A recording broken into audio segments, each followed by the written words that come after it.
Valentina Vega.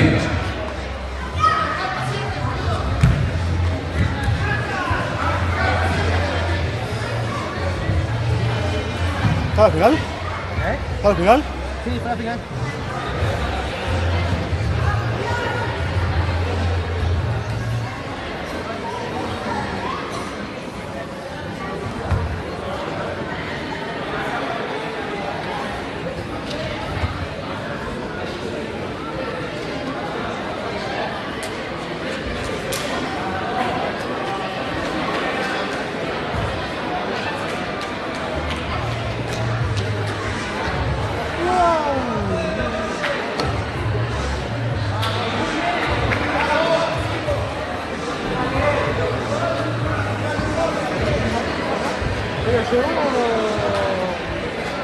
Llamamos a la detención.